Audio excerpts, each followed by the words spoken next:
Hey everyone, I'm Donna Druchunas, and this is a session of Procreate and other tech tips for sequential artists workshop.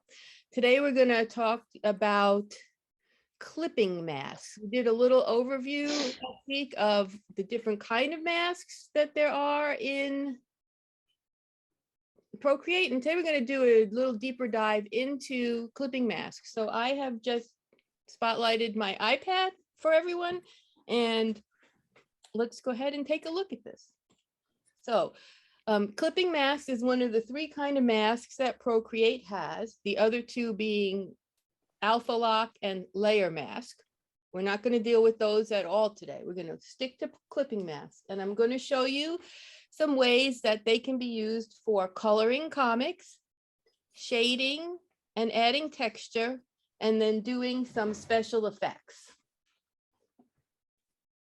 So this is a image we looked at briefly, I think, last week. It's one of a character I did for one of my comics. And I want to show you how the layer stack is set up for doing this. The first thing I did was ink. I did inking. Actually, I did penciling and sketching and all that, but the ink is the first layer in this Procreate file, and that goes on the top of my stack. Everything else for this character is going to go underneath.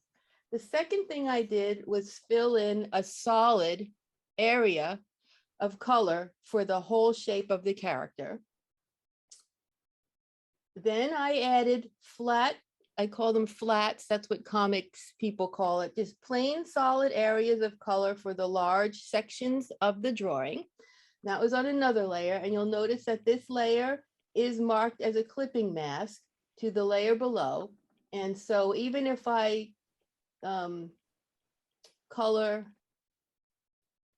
in the flats layer outside, nothing happens. If I color inside the character, it gets color. But if I color outside that other area, it doesn't. So the whole thing of this is clips away everything outside of this solid bottom. Okay, so I'm going to undo that green because it's ugly. Okay, so I do, just for the layer setup, the ink on top, the solid color on bottom, and then I add layers in between them and go into the menu and change them to make sure clipping mask is checked. Okay, we're going to go through this step by step together and do it on another page. But then I have a layer for texture where I added the plaid on the shirt and some flowers on the scarf and things like that. Then I have highlights, and then I have shadows. So I did each of those things, flat, color, texture, highlights, and shadow on a different layer that are all marked as clipping masks with the little arrow pointing down, and it goes all the way down to the solid, I call it solid bottom. That's my bottom layer. Okay, so that's how I set up the layers for coloring in a comic. And sometimes I don't do it with flats or a solid coloring like that. Sometimes I use watercolor or gouache brushes down here for what's called the flats. But then I always add extra layers for some extra texture and highlights and shadow. So you don't have to use flat coloring to do this. You can use, digital watercolor, gouache, pastels, whatever you want. But the other things work the same way. Okay, so let's do one together. Here's a character you've seen before because I really like her. So I use her as an example a lot. And I'm going to show you like how we build up those layers. So first thing I'm going to do is erase the color layer. So you can see I have two layers here, and I don't name my layers usually, so don't worry about the names, but the top one is my ink. And the bottom one, I'm going to do a flat color. Right now it's blank because I just erased it. Now, this is super easy. I don't always draw this way, but this particular character is all closed shapes, right? So there is no bleeding. Like if I drop a color, whoops, Can't do that because I'm on the empty layer. But if I was on the layer of that character, if I drop a color for the background, it just goes in the background, right?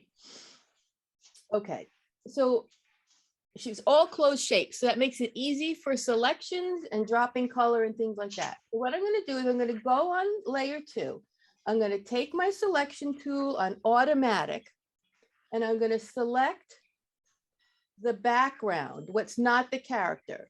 Okay, everything looks good. I got a little stray line down here, so I should get rid of that. So I'll go on to my character. There's a little white line on her there that I don't want, so I'll erase that. Now I turned off my background.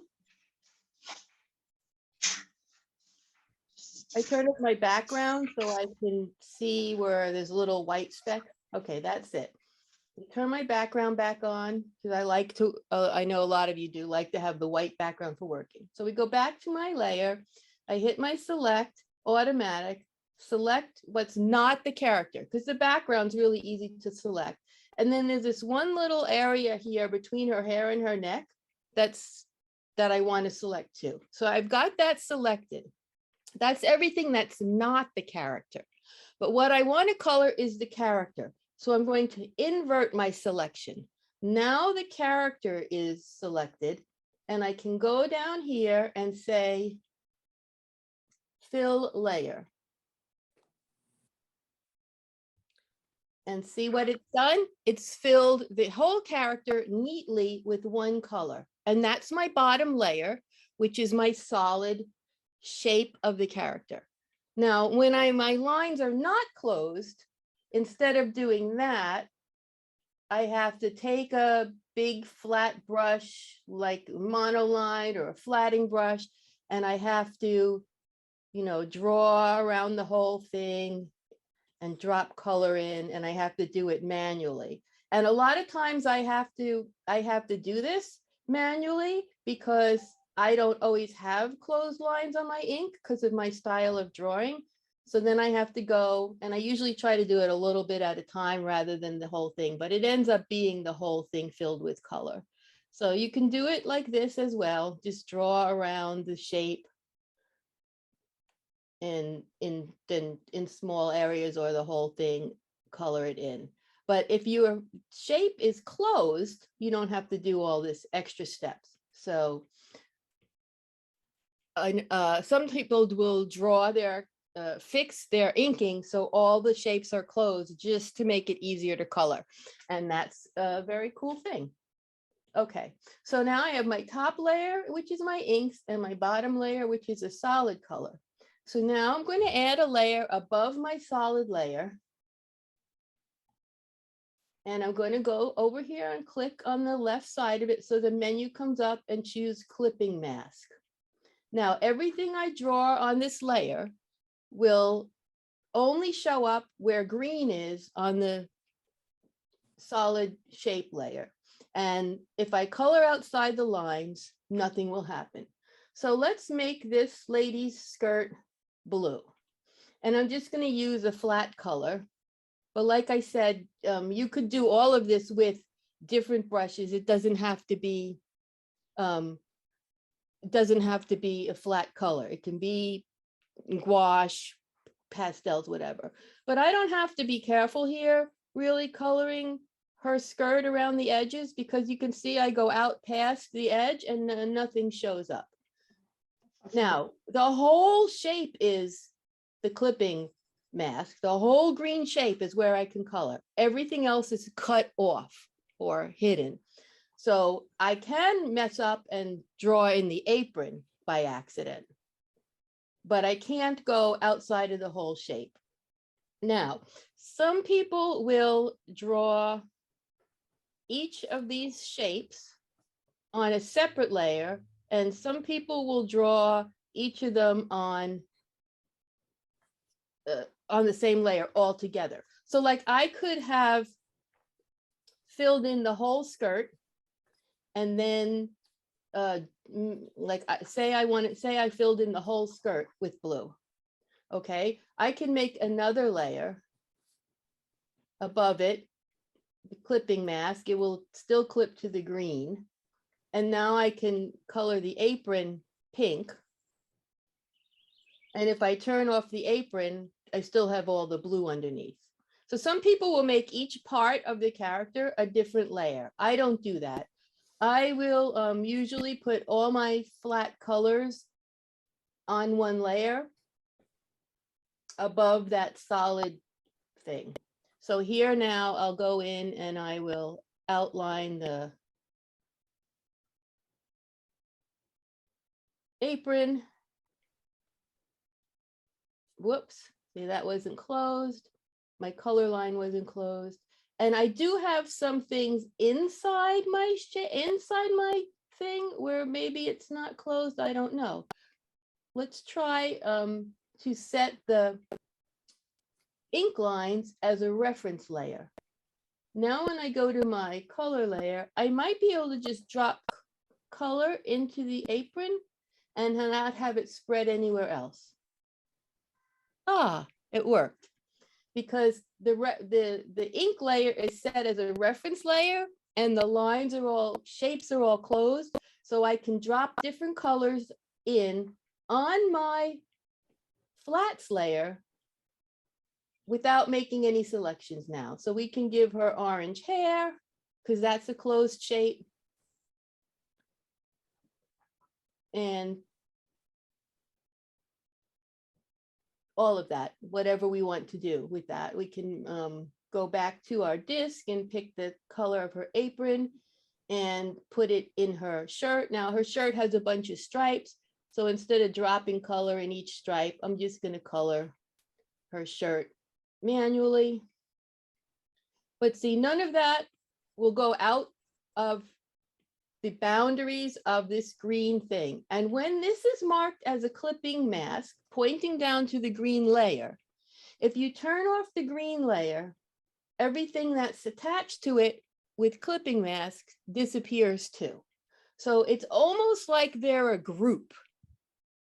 It's almost like they're a layer group with the extra rule that on the ones with the little arrow, you cannot color outside the lines. It's impossible. Okay, so I'm coloring along on here and we'll make her eyes white and they're small, so I'm coloring. I actually like coloring, so I don't use color drop a lot. Even if I'm doing flat areas, I usually color it because I just enjoy the process of coloring things. And that's all, you know, all up to you. You just say again how you got the separate parts to be clipped. I think I missed that.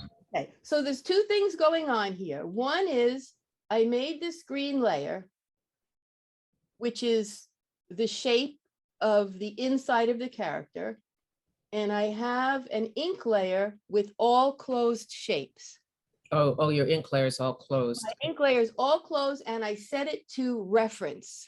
Oh, okay. So that way, when I'm on any other layer, if I drag colors in, it sees where the ink layer is and uses those closed shapes for controlling the color drop. So I can drop in these little colors into her shoes because these are closed shapes and the ink layer is being used as a reference. Okay, so that's all we're going to do with solid colors. Does that answer the question, Beverly? Yeah, that's what I missed, is you had to do that reference. I missed that. So that's a little extra thing. You don't have to do that for working with the clipping mask, but you do if you want to drop the colors into the shapes on your flat layer instead of coloring them or outlining them again with the color and dropping it in. So that's just a time saver thing you can use if you have closed shapes. Okay, and like I said, I draw more sketchy, and my ink brush that I use is called dry ink, and I'll show you it. I like this for my inking, but you can, let's see, what layer am I on? You can see that it isn't solid. So sometimes even if I make a closed shape, it's not really closed because there's holes in the ink. So if you want to make closed shapes, use something that is more solid, like Monoline is very solid. Syrup, whoop, that's so big. Syrup is very solid, but more like a dynamic shape. And then you see there's no holes in the line. So if you make a closed shape, it's closed. If you're using a dry ink kind of brush, sometimes the shape is still open because your ink was spotty. But anyway, that's that. We added the colors. Okay. Now what I would do is go back in here. I'm going to go back in here. I'm going to click on the bottom layer again, because that's the one that is the definition of what's being clipped. This is the cutout shape. Nothing outside that green can be colored on for the clipping mask. And I'm going to be on that green layer and click plus, and look, it added another layer and it automatically has the clipping mask checked and the little arrow on it. Now I can move this layer above the colors and it stays a clipping mask. All these clipping masks, or in this case, both of these clipping masks are going back to that green layer. So first I added my color one, then I added another layer that is also a clipping mask, and I'm going to use this for texture. Because it's a clipping mask, I can color outside the lines again. So this is a thing I like to do a lot. I'm going to pick a dark brown and I'm going to pick this wet brush strokes. This is the brushes I like. I have that I use a lot. I have them together. Pick this wet brush strokes, and I use this a lot for adding texture to like all kinds of things. I like it for hair. I like it for wood grain. You can, change the size or the color, whatever. But now I've colored her hair with some texture, and look, I can go outside.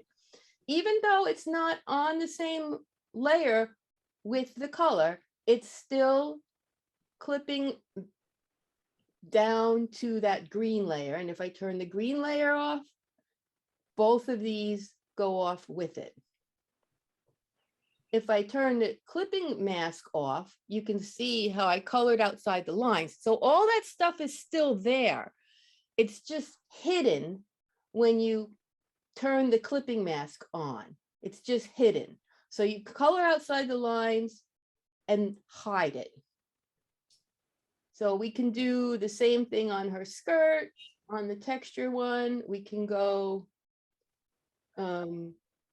pick another color. Pick, I have fabric textures in here. We can pick woven linen. And oops, I didn't want to get it on her apron because the clipping mask, remember, is the whole green shape and the apron is in the green shape too.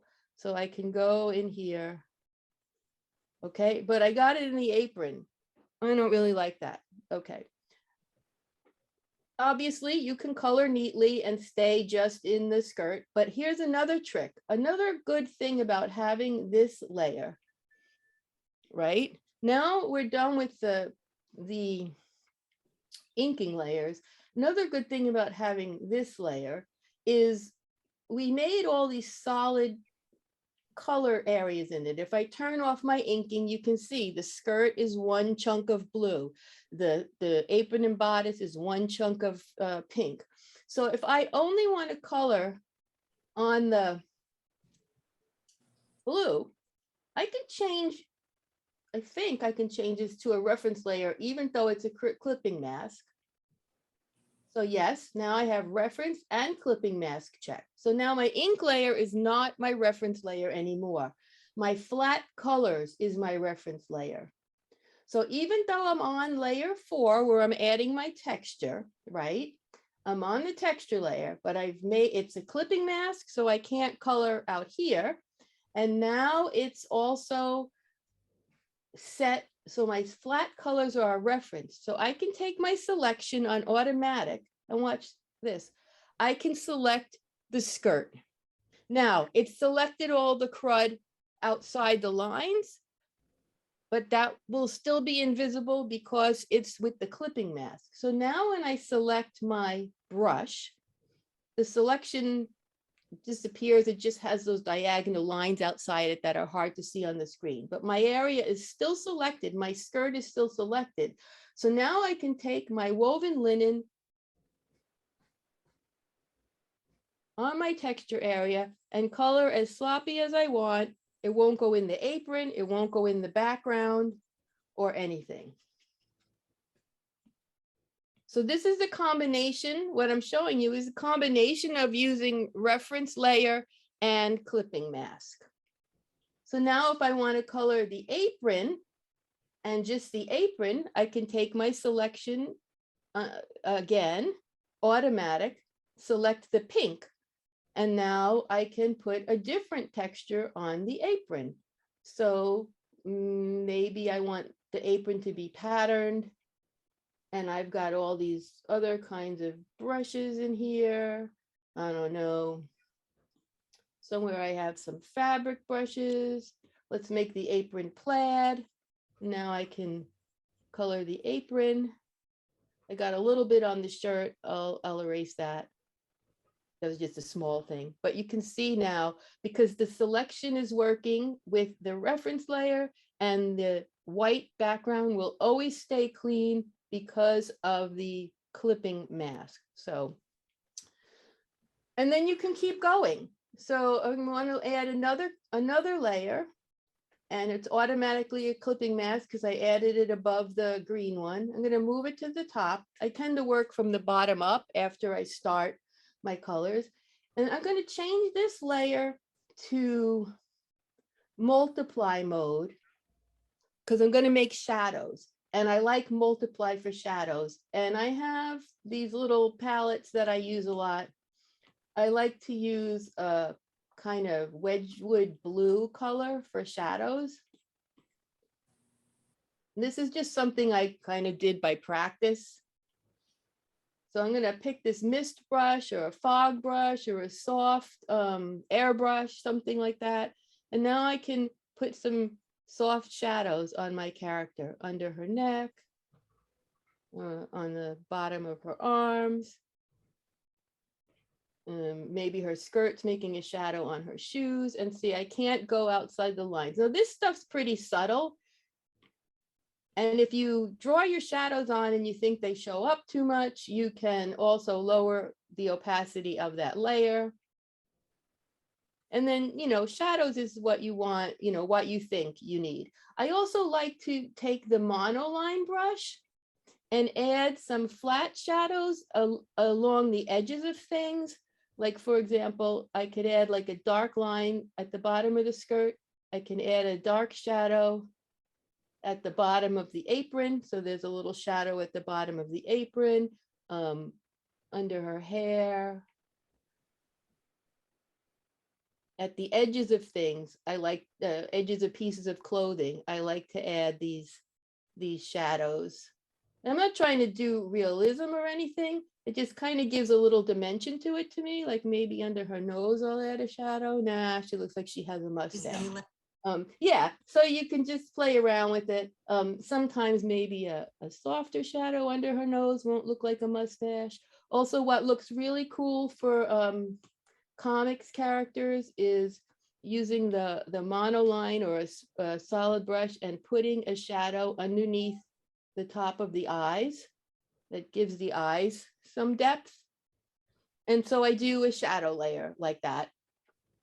And again, I'm not worried about, I'm gonna go back to my foggy brush,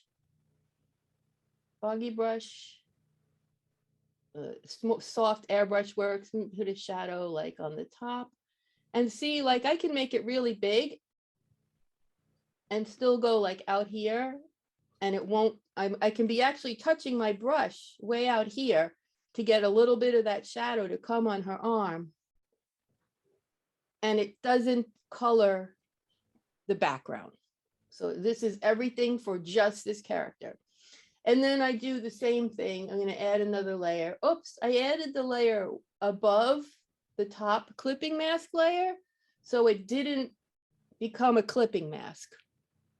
That's okay. I can still go in here and say clipping mask. If I had clicked on this layer or any of them in the middle of the stack and added a layer, it automatically becomes a clipping mask. But because I added this one on the top, it didn't do it automatically. I can still pick it and it still arrows down, down, down, down, all the way down to that bottom layer. And all of these are attached.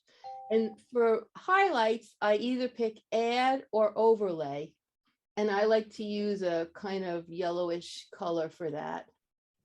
Same thing mostly with the soft brush, but some can add some highlights to give a little dimension or just a little more glow to your character, whatever. That's something that I like to do. Now, if you look at, they call this rendering, and if you look at videos by real, quote, real comic books creators, you'll see they do a lot more of this than me. They do a lot of shadowing and a lot of highlighting. I just tend to do a little bit, but you can see it makes a difference, doesn't it? Even just that little bit, it adds some depth to the character. And all those things, the flat color, the texture, the shadow, and the highlight are all marked as a clipping mask down to that solid color that I put in there first. So if I turn that solid color off, it turns this whole bunch of things off.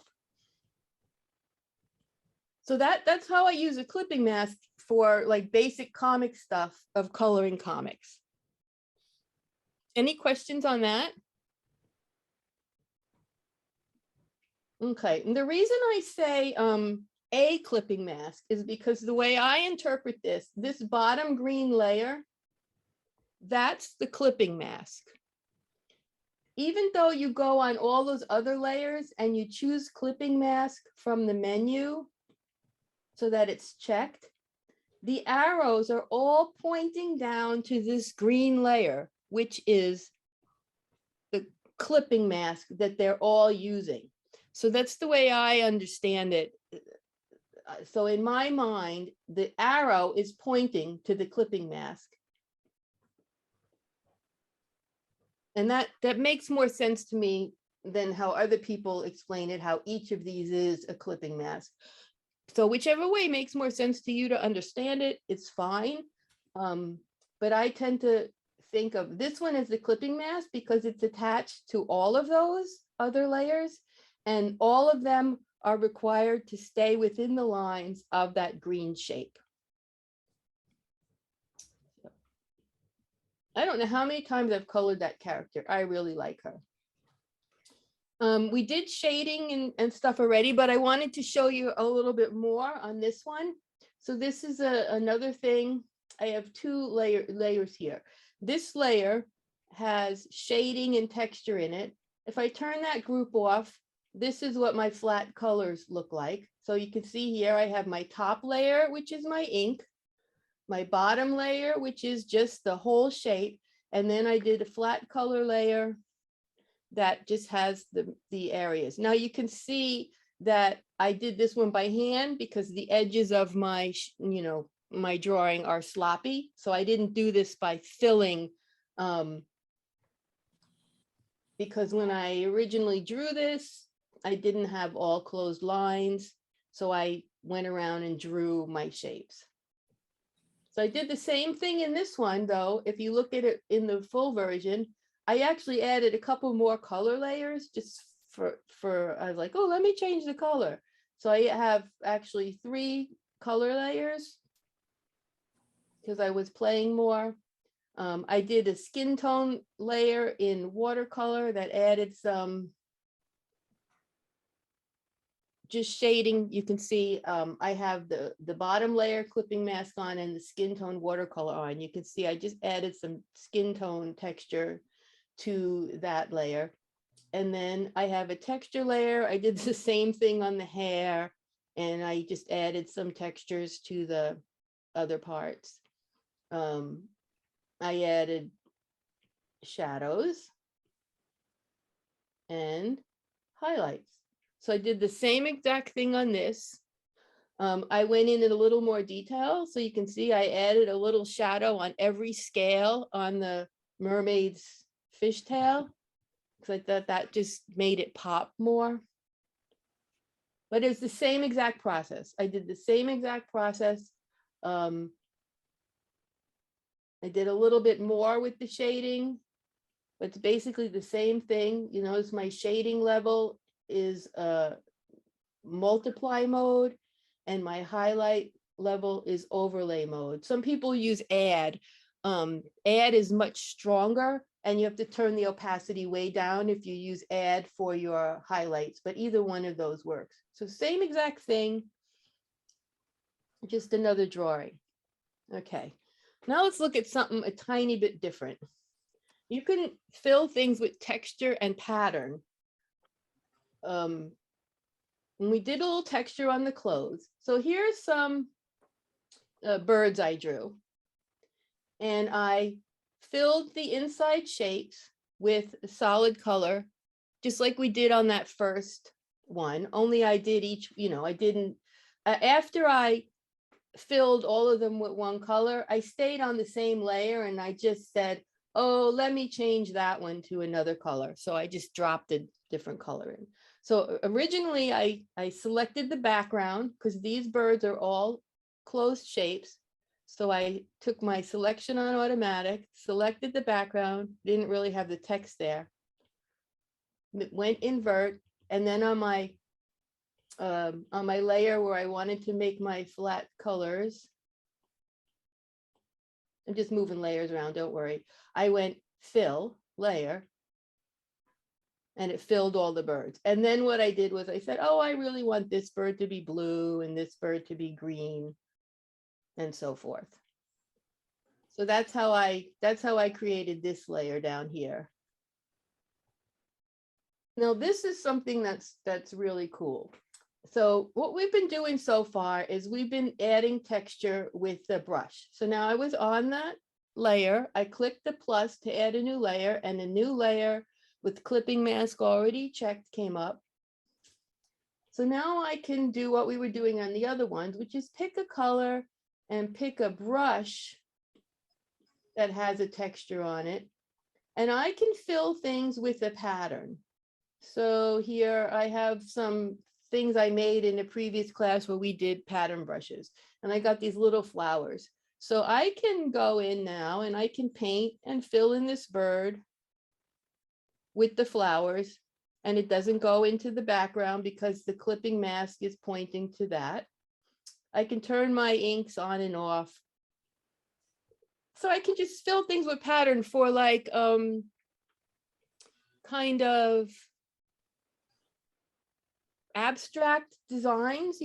Obviously there's not going to be a bird filled with flower pattern, but stuff like this might be nice designs for in your comic, even if it's not the main storyline. Okay, so I'm going to color in their eye because I don't like it with the hole for the eye.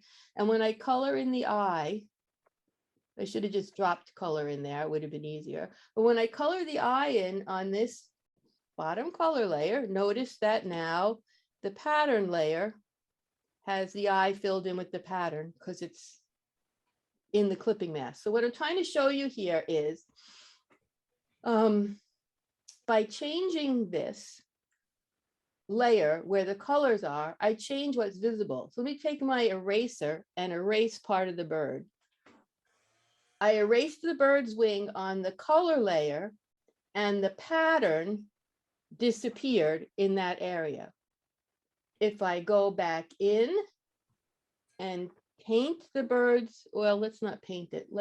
There's a hole in it, so I should be able to color drop back in there. Oh, the pattern comes back. So the pattern is everywhere. And I can change where the pattern shows up by changing. Whoops, see, now I just put a big circle of pink and see it filling the circle wherever I drew it. Undo that, the pattern's back to filling just the bird. So you can change the bottom layer and it affects all the things that are a clipping mask. No, but I wanted to show you another way to do this. Say you have a texture that's a whole file by itself, not a brush. So I'm on my color layer, that's everything's clipped to. I can go into my Actions menu and say add, and I'm going to say insert a file. And now I'm going to look around and see where I am on my iCloud drive. I'm going to look for my downloads. Downloads. And I've got downloaded papers. I'm going to pick this textury paper here that I have. So I imported that. It's kind of small. I'm going to just zoom it out and fill the whole page. Oh, look at that. It only added the texture to the shapes of the birds. Why?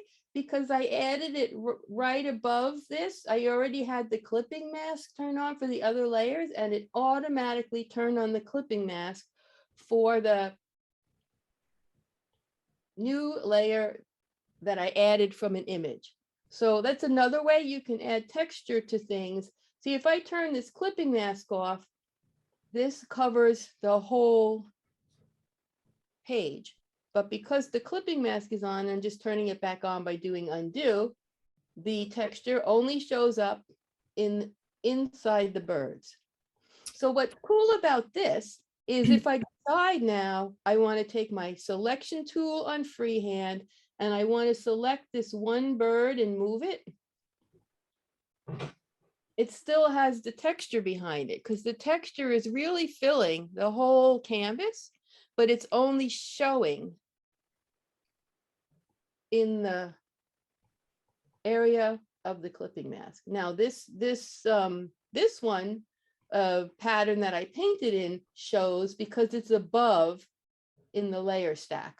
If I move that below in the layer stack, it gets hidden by this paper texture because the paper texture is covering the whole canvas. Now I can make it work different ways by checking a different mode instead of normal. So normal is totally solid, it hides everything underneath it, but I can play with the layer modes and get different effects. So here, when it's normal, okay, my texture paper was blue, so it turned everything blue. But if I change it to a different one, like multiply, the colors from beneath still show through, but it adds the texture to the whole page. We lost the video. Oh, just a second. Thank you. My phone power charger went away, so I fixed it. I managed to follow the whole first one you did. Mhm. But the one thing that I didn't get is this reversal of the background, which I don't have on mine, even though I could follow and do the layers and the textures and the shadows and the reference. I didn't get what you did with the background when you said you had to pick a background and switch it or something. Okay, I'm gonna erase the text on this because it messes up the demo of it. So I just kept mine white, which seemed to you work. get, but I'm just gonna erase the text because it works. You can see it better without the text. Okay, so I've got these birds on this layer, right? And I want to color them all with the solid color. So I add another layer and I move it underneath it. We can pretend all these other layers aren't there. We can just pretend we have these two layers, this layer, and I added another blank layer. Okay, I'm going to go on this top layer and I'm either going to use my selection tool on this layer with automatic, or I'm going to make this, I can make this my reference layer. And then I can use my selection tool on the layer I'm going to color. Automatic, click, it clicks everything outside of the birds, right? Because they're all closed shapes. But I don't want to color outside of the birds. I want to color the birds inside. So I have to go down here on the selection bar and click invert. Now the birds are selected, not the outside of the birds. And I can go up to my blank layer and say, fill layer with the color, and it fills just where the birds were. So I'm selected the background, and then I did this to show you again. I used automatic and selected the background. And then just this little thing that says invert underneath the, on the bottom row of the selection panel there, I select invert. Then instead of selecting what's not the birds, it selects what is the birds. And then I can fill that with a color. So this is a quick way to fill everything, all your characters and shapes with the solid color quickly. Okay, thank you. And then on top, then on top of that, I added shadows and highlights and textures and things like that. So we go back to seeing all these other layers. And it all depends on what, well, I moved that. Yeah, so I moved things around, so I kind of messed up my original file, but that's okay. That's still cool. So I just wanted to show you that with the bird colors, you can add, let's turn off the selection. I don't know why that's not showing up. I got all these extra layers in. Okay, so you can add texture into a shape with the clipping mask with the brush, or you can add texture into the whole shapes with a whole layer that's filled with the texture you imported. So you didn't paint it on, you just imported like a scanned piece of paper. And these are the things we're not dealing with in here. So we've got our inking. I moved to the color of one bird so it doesn't line up, but we've got our inking on the top, our solid color on the bottom, and then any clipping masks we want in between, layers that are clipped to the color shape. So when you turn the color shape off, they all go away. So that's just two ways to add textures, with the brush or by adding a whole layer. And now I just want to show you something really cool. This is just for fun. I don't know if you'd use it in comics or anything. So I'm gonna delete all these layers. And I've got some text I drew. You can use fonts and make text with, black text or whatever. I just drew this text by hand. So I'm going to add a layer and I'm going to fill it with a gradient. So I'm going to take my selection tool and I'm going to use a rectangle. And I'm going to select the top part and drop pink in. Now remember, I made a new layer on top of my text. And now I'm going to make the selection tool again on rectangle, and I'm going to go in there and I'm going to drop some red in. And then I'm going to make the selection tool on the bottom again, rectangle, and I'm going to drop some purple in. I don't know, these colors may or may not look good together to you. It doesn't really matter for the demo. So now I've got these three colors and I'm going to turn off my selection and go up to the adjustments menu and pick motion blur, and I'm going to blur them. Now I've got this cool gradient of three colors and it's sitting on top of the text. I have my text and my gradient layer. Now, if I go to the gradient layer, because it's on top of the solid text, and put clipping mask, now my text has a gradient. Yeah. I can even go to my gradient layer with the transform tool and move it, rotate it. See, and the gradient, can go sideways instead of up and down. So you can fill text with a gradient. Okay, now here's another fun thing I like to do, which is mess with liquify, and a nice big solid brush. It doesn't have to be a solid brush. Let's do a watercolor. It doesn't really matter. Okay, I like to just mess around with brushes. Could be solid brush, could be watercolor, pastel, don't matter. Okay, and I'm gonna go in here, pick some bright yellow. Gonna paint just stuff all over the page.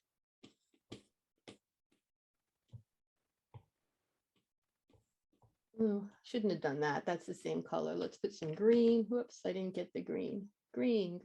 Let's put some green. Okay, so now I have this. Well, I can I'm gonna turn the, whoops, turn the gradient off. I'm going to change this one to the clipping mask now. Now it's clipped to the text. So my watercolor craziness is inside the text. Okay, I'm going to turn the clipping mask off now because this is something that I find super fun. I'm going to go here. I'm on my painted layer. I'm going to go onto adjustments layer, liquify, and I'm just going to totally mess around with this. So right now I'm going to use twirl right with everything all the way up, all the four things all the way up. And it just is like mushing my colors all over the place. Okay, I can turn on crystals, everything all the way up, and it just splatters the paint around. Okay, so now I've made some crazy stuff. You can play with pinch, push, all these things in Liquify. And now if I turn on this to clipping mask to clip down to the text, I've got all that funky stuff inside my text. It doesn't have to be text. It could be a circle. It could be a box. It could be your panel borders. So like, say I went to my text layer and pick a sort of solid brush. And now I want to like draw panel borders or just shapes. Because I'm drawing on the layer that is the clipping definition, wherever I draw on this, my funky stuff will show up. So I could actually draw crazy panel borders like that if I wanted to. Or I could draw the hair of a character. So this is really fun to play with for if you want really kind of funky coloring effects for titles. It'd be like really, I think like might be cool if it didn't say instead of special effects, we pick like a really messy brush and say, boom. You know, you could even do it just with explosion colors in it. You could put a photo inside there. It doesn't have to be anything that's on a layer that fills the whole canvas, and you clip it to that text, it will go inside the letters. Oh, and let's go back to this layer here, and let's just pick another. Do I have any crazy brushes? There's another crazy brush. Boom! Now I've got like an explosion of dust because I drew it on the layer that is at the bottom of the clipping mask stack. So say if I turn off my crazy liquify layer, now my gradient, because it's clipped to the same layer, my gradient's inside there. It can be anything. Let me show you. I'm going to go on the boom layer and I'm going to add a photo. And here's me with my haircut.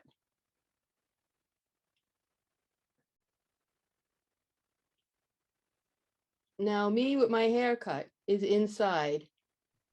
So I'm coloring my text with a photo of me with my haircut. Can move it around so my shirt's coloring it or my eyeglasses. You see, so anything can be filling the whole canvas above a layer. If you set it to a clipping mask, it basically colors that layer. And then you can mess around with layer modes. So instead of normal, I can pick different things. You can't even tell that I used a picture of myself to color that. It just makes a cool. I do stuff like this a lot. I love like to do experimental things. You come up with results you would never. And Beth says this would be a whole new idea to playing with subtext. You can have hidden things in the text of special effects text in your comic, and it just adds a layer of hidden meaning into the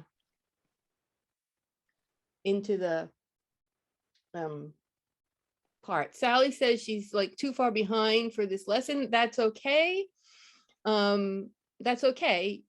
You can come back to it at a time when you might need it. Susan says, do I ever go back and close all the shapes? Yeah, sometimes I do. It depends on what I'm working on and how I want to color it. Usually I'm a sloppy colorer, so usually I'm not really worried about closed shapes. I'm not really, and I like coloring. I mean, I like taking a brush and going like this, like for hours. Or I don't know why I never drew stuff with a lot of hatching, but I mean, I just like sitting there and going like that. I mean, it's kind of like knitting to me. I knit, so I do the same. I'm just going like this for hours and hours. And so coloring's kind of the same to me, so it doesn't matter. But if you don't want to do that, or if your wrist or hand gets sore, yeah, close all your shapes on purpose. Okay, so I'm gonna close off all the layers. I'm gonna add a new one that's just a blank layer because Erla said she missed the invert thing. And obviously this is something that is a lot of people keep missing. So I'm gonna do it again. So I've drawn some shapes here, right? And I'm gonna add another layer. I'm gonna put the ink layer on top and my blank layer on the bottom. On the ink layer, I'm gonna select with automatic. Okay, I could go 1, 2, 3, because this is pretty simple. But sometimes when you have a comic drawing, you'd have to do that like 400 times to select all the little things you drew on the page, right? So instead of selecting all the individual things, I'm going to select the background. So now I selected everything that's not a thing on my page. Then I can go down here and click invert. And it changes it so it selected all the things instead of not all the things. So now that I have all the things selected, I can go to my blank layer, pick a color, again with filled shapes. If they're closed shapes, I can say fill layer, and my things are filled with color now. And again, it wouldn't be too hard with just 3 circles and selection to go select, select, select. But if you go to a drawing and you have 5 characters on the page and a chair, you need to go, you might have to select a lot of things and it's a pain in the neck. Or like, just to go back to this one, and we'll just look at the ink. Look at all those shapes inside. So if I wanted to select all of the character, I'd have to go, whoops, no, it didn't work because something's not, whoops, there's an opening somewhere, or maybe not, I don't know. So I try to select, whatever. But if I go select and get, I have a reference layer turned on. Turn off my reference layer. Okay, if I go select, I can get all the parts of her, but it's way easier to just go select, invert, right? 2 clicks, not trying to click in her eye and her stripes and all that. Now, if I create a new layer and I made my selection in inverted, I'll start over, select, invert, go to the color layer and say fill layer. Whoops, I lost my selection. So here's a tip, because I do this sometimes. We're going to erase this layer. Okay, we're going to go to layer 2. We're going to say, make sure it's turned on. We're going to say select, invert. Now don't touch the selection thing or anything down here, because you want the selection to stay turned on. Go to the color layer. You can tell your selection is still on, even if you can't see those diagonal lines. You can tell your selection is still on because the S is blue. But watch out, you can do this too. In your tools, in your preferences, down on the bottom, it says selection mask visibility. Never mind that says mask, okay? But when you have something selected, what's not selected gets diagonal lines on it. And I'm guessing you can't really see them right now on my canvas, or maybe you can a little, but I can make them as dark as I want. So that's just a preference. The gear icon, preferences, way on the bottom, selection mask visibility. You can turn that up higher. And now I can clearly see that the character is selected, not the background. The lines go on what's not selected. So now I can go in here, fill layer, and I filled my character because I want to put that below the ink layer, and I don't want it to be a clipping mask. But so does that make sense, Erla? Somewhat. I think I just have to get in there and do it myself as Do it. I'm, Yeah, I'm just do it, following you. do it. Select the background and then invert it, and then go to a new layer and fill with color. That's the 3 steps. Okay. So Perla, one of the things that was confusing to me is the idea of filling the layer. And what you're really doing is filling the areas on the layer you've selected, yes, not the whole Right. layer. exactly. Okay. Right. Okay. Okay. exactly. Fill this layer. Okay. That makes sense. That's fill layer, but it only fills what's selected. It doesn't fill, Right. if you have nothing selected, it will fill the whole layer. If you have stuff selected, it fills what is selected on the layer. Okay. Thank you. Okay, so someone who never draws with closed shapes like me says, how do I fill my colors? Okay, so I'm going to show you. So I never have closed shapes. You can see that here, right? And so if I wanted to make this first layer, how would I do that? I would take a color, doesn't really matter what color to me. Sometimes I pick what the skin tone will be, or sometimes I just pick a random color. I pick a nice flat brush, like I have a flatting brush, or monoline works okay. And then yes, I'm just going to go like this, and I'm going to outline the whole thing. Everything that's, let's see, I guess I want the arm included, so all of that down there. You can just go along the edge. Whoops, don't want to include that. There's a little corner that's not part of the character. And I can outline the whole thing. And you can do this again as neatly or sloppily as you want. It all depends on your style. I just like to say that because I'm very sloppy at it. Some people zoom in really, really close to make sure they're not like missing a pixel here and there, and that's totally up to you. So now I think I've outlined my whole shape with the color. Yeah, and I can do it that way. So it just adds the extra step of re-outlining your whole design with on the color layer before you fill it. So I had my ink layer. Then I added the color layer. I outlined the shape of the color with the color. And then I just color drop inside it. So yeah, it's a little bit extra work, but that's what I do most of the time because my shapes are not closed. Now, if I make another layer above this green and say clipping mask, and I want her kerchief to be pink, I can go in with a coloring brush, whatever I want, and I can do the same thing, which is basically, I can just outline her scarf. And I don't have to worry about the outside edge because it's set to the clipping mask, but I don't want to go in her face, say.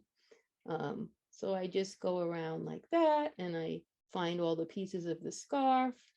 So this is a separate piece of the scarf, so I can fill it. And then finish going up there. I can fill her headscarf with pink. And did I miss a spot? Yeah. And then you can see I had messed up on the green layer. So that's why there's no pink in that spot. So if I go back to the green layer and fix it, then the pink layer gets fixed too. So Donna, Donna, when you like say you then do the blouse, right? And do you have to then draw the outline of the blouse color that's adjacent to the scarf, or have you been able no. to fill If- in the If space? you can, so your colors, turn my inking off. If I'm gonna color the blouse, right? And I'm gonna pick orange. This is gonna look terrible, but whatever. If I go here and pretend this is the whole blouse, not just a part of it, right? Yep. If I go here, if I turn off my inking layer and I see that my orange is touching my pink, then yeah, I can just fill the blouse. Whoops. Because sometimes when I've done that, I get that zigzag line between the adjacents of the borders of those Yeah, two shapes. This has to do with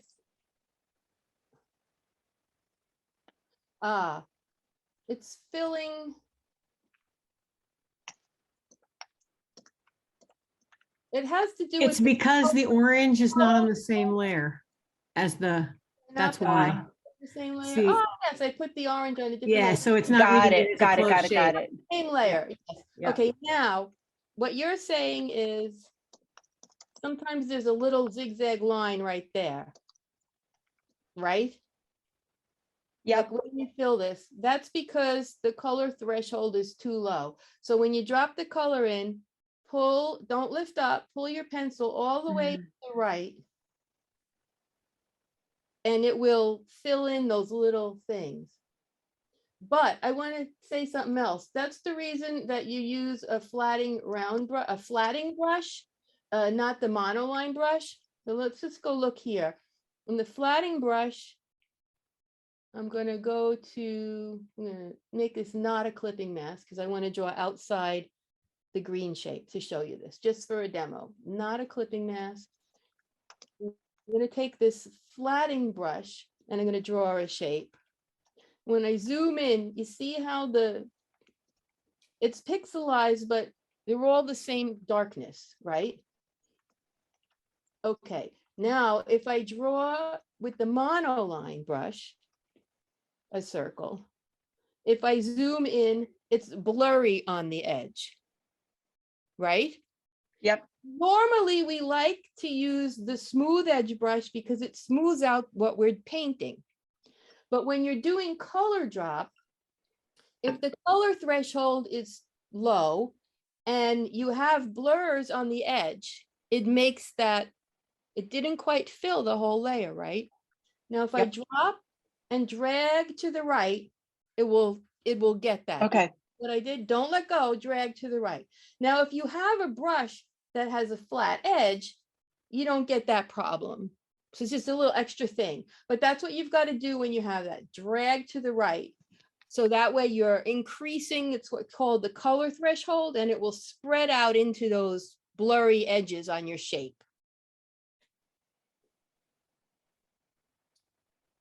So the color matters that you flat with. Well, the color only matters, doesn't really matter what you flat with, because it's really easy to change. So because it's just one big shape that's on that flatting color, I can just change it by color dropping into that background shape, or I can change any of the colors that I did because they're just solid shapes. I can easily drop colors into them. The other thing that you can do to that, if you want to change it just a little, is the hue and saturation and brightness. And now I can change the color of that shape that way. So what if you wanted to use a watercolor brush, that has varying opacities in it, and make her blouse white? Yeah. Won't that green always show through? Yes. So what you could do at the end, if you've painted everything over her, right? Aha. you just Change fill it with white when you're done. There you go. That's what I was missing. Thank Yeah, you. and I like to have it be some weird color that's easy to see while I'm Yes. working on it. And then I can see if I missed spots. But yes, so say so even if I have a clipping mask and I make her have a white blouse and I'm using a watercolor brush. Well, yeah, watercolor brush is not opaque. So yeah, she's always gonna look a little bit green. But so there I'm coloring her. I could put the inks back on too to see what I'm actually coloring, right? And I wanna color her face with the sort of a skin tone, and she still looks like the Wicked Witch of the West because the green is still showing through. So when I'm finished with all my coloring, I can pick the white and color drop it into the green, and the green disappears. Now, of course, her blouse is white because I painted it white. Thank you. That's what I was missing. Mm. And just to clarify something that Susan was telling me in the chat, that if you just hid that layer, that green layer, No, just everything unchecked it, then what here. happened? Yeah, so if these things are clipped, Oh, these things are clipped, Yeah, unclip, let me pick it. Clipping mask. This layer yeah. and this layer are clipped to the green Yeah. layer. If I turn the green layer off, all the They layers. all go away. Okay. Oh. Yeah, Okay. they become like a I'm group. on. They become That's like right. a group, except with the clip feature. You know, you can group any layers, but these are just, so if you turn that bottom one off, these other ones still say they're on, but there's nothing for them to, nowhere for To be them clipped, up. to be clipped too. I guess you could change the clipping mask layer, what you've got there as layer 7, right? And you could put the color in there to be the color of the background. Yes, Or just white. well, the thing is that you're going to be coloring the whole character. Wonder if So, you could change the visibility. so say my background's a painting, is that what you're saying? So my background's a painting with grass and stuff? So no, I would just change it to white if I didn't want it to show up. See, now my background's a painting of grass and trees. Her blouse is white. I didn't color her hands. That's why that whole thing is, you know, I can go in and I can color her hands and everything. I would never color her blouse white. I would pick a very light gray or light tan, and I just think it looks better than pure white for. Yeah, because- mostly I was just wondering if you had a very light color and you were using a non-opaque brush, how would you get rid of the Right. green? But you change- answered it, just Mhm. go with Yep. white when you do. There's another way too. So let's say we left her, I'm gonna make, let's make her green again. So and right, and we'll make the background not green. Okay, so now she's green again. And this layer of coloring is not opaque. Got it. I can change the bottom layer that's I'm clipping to white. Yes, that'll work. But I can also take this layer with the colors and duplicate it. Okay. And then go into hue, saturation, and brightness, turn brightness all the way up. Then that made a white copy of the colors. And I can duplicate that as many times as I want. And it makes this more and more opaque. Then I can merge all the whites with the original one. And now the green doesn't show through anyway. I see. This is that last thing I did. I learned from Calvin at Drifter Studios, and he does a lot of watercolor stuff, and he uses that technique a lot. Okay. So it's a different way to make something opaque. But yeah, in this case, because I already had this shape, if I colored everything on top of it and none of the green was still showing anywhere on purpose, I could definitely just make that white. Now you can either color drop it white, or I can go in hue, saturation, and brightness and drag the brightness all the way up. You can do that on any layer and it turns everything white. Brightness all the way up is white. Brightness all the way down is black. It doesn't matter what you started with. Wow. So Thanks. yeah, so you know, and then of course there's no one way to do anything. So Right. if you come up with another way, go for it. Yeah. So that's some Well, stuff. I have a question. Another question, Deb, is that you? Well, if Beth wanted to do, yes, it's me. Sorry, my dog's being a pain in the neck right now. Uh-huh.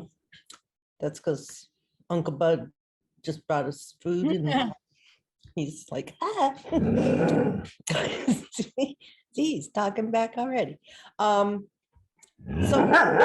if Beth wanted to, Bowie, it's not your Zoom call. If Beth wanted to make a white watercolor shirt, Uh-huh. painted in that way, couldn't you make the layer, like just turn down the, make the layer white with the brightness, but then No, turn no. down the What? opacity all the way? Okay, here, watch. I have all these layers that I colored here. The first one we did, layer mask, right? Now, if I turn down the opacity of the green layer, Yeah. it turns down the opacity of all the layers that are eclipsed. to it. Oh, okay. Oh. They're all locked, which That's is actually kind of cool. actually pretty cool. Not a feature I use a lot. No, Bowie, I can't answer your question. I'm sorry. But yeah, Well, no, that was a good reason why. I just wanted to know if there was something right. like that. So but it that's locks fine. the opacity of all those layers together, which is kind of a cool thing depending what you're doing. Yeah, if you're drawing ghosts, it's super cool. So it actually makes a functional layer group, which otherwise Procreate doesn't have. Yes, it in a way. Yes, in a way. It's for that anyway. It doesn't do everything to all of the layers. It does, like the layer modes will change. So some things that you change on this bottom layer will change all the layers, and there are probably some things that won't, but I'm not sure. I haven't tried a lot of that. I did know the opacity worked that way though, and the layer modes work that way. Thank you. Yeah, and they don't look like anything right now, the layer modes, because they're just on a white background. You know, if the background was a different color and I started working with the layer modes on the filling in of the ghost, you could see it does things. Layer modes don't really do anything against white. But see, I can change her whole thing by changing the layer modes. We can't see your And screen I'll again, seeing Donna. this. Oh, And it changes the layer modes for all of the layers that are clipped to this bottom layer. If I change It's the layer mode, your screen isn't showing, Donna. oh, my phone's not happy with my power cable. Okay, well, we're done with our time anyway. So no, so we'll it's not charging right, that's all. So my phone just shuts the camera off because it's trying to save battery. But anyway, yeah. So things, if you change it, there are a lot of things that if you change it on that bottom layer that the little arrows point to, it will change the rest. I don't know all of the things that it will do, but I know that layer modes and opacity affects everything that's clipped to that layer. This is like the master layer for all these ones that have the arrows pointing at it. And sometimes, even though they're attached with the clipping mode, sometimes I make them a group just so it's more clear to me that they're all melded together. Plus, I don't like to scroll through my thing here. So whenever I have a bunch, I make them into groups that make sense to me. And sometimes I name the groups. I never name the layers though.